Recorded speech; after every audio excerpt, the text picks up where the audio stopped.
August 6. అనేకులు నీతిని అపహసిస్తారు. పరిశుద్ధత యొక్క స్వల్ప సూచన కూడా వ్యక్తి అంతరంగంలో ఎంతటి తీవ్ర వ్యతిరేకతను రేపుతుందంటే అది అతని ఆత్మలోని ద్వేషాన్ని, చేదును బయటకు కక్కేలా చేస్తుంది. కొందరు తమ మట్టుకు తాము పరిశుద్ధంగా ఉండకపోగా పరిశుద్ధంగా జీవించే వారిని ఎగతాళి చేసే అంత దూరానికి దిగజారుతారు.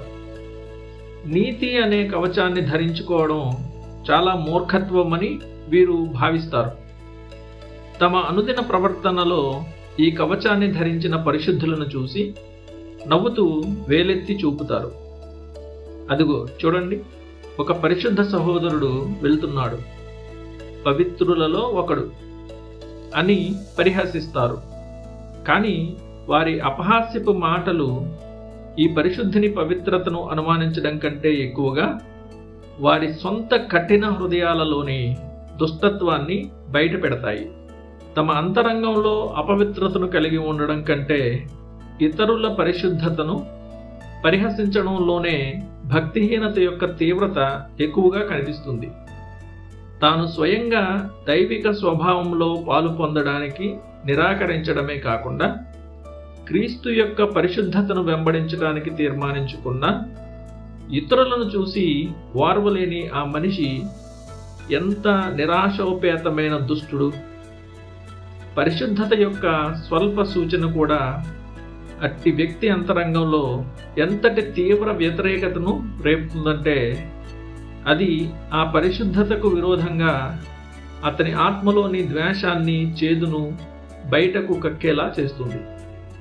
ఇలాంటి పాపి కొరకు దేవుని ఆత్మ ఒక ప్రత్యేకమైన పీఠాన్ని కేటాయించి దుష్టత్వంలో అతని సహోదరులందరికంటే పైన అతన్ని కూర్చోబెడుతుంది.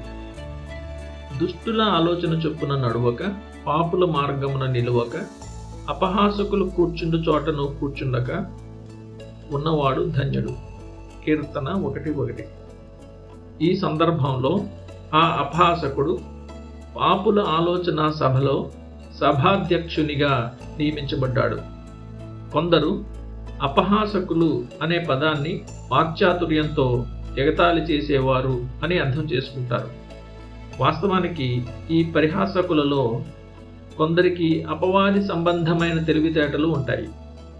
పరిశుద్ధులకు విరోధంగా విసిరే పరిహాస బాణాలను మరింత పదును పెట్టడంలో వీరు గర్విస్తారు. పాత నిబంధన గ్రీకు అనువాదం ఈ పదాన్ని ప్రాణాంతక వ్యాధిగ్రస్తుల పీఠం అని అనువదించింది.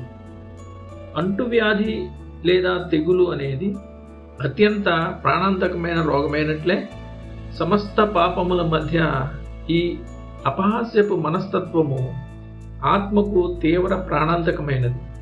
ఈ పాపం నుండి కోలుకునేవారు చాలా అరుదు. ఎందుకంటే బైబిలు ఇలాంటి పాపులను మృతులతో సమానంగా వర్ణిస్తుంది.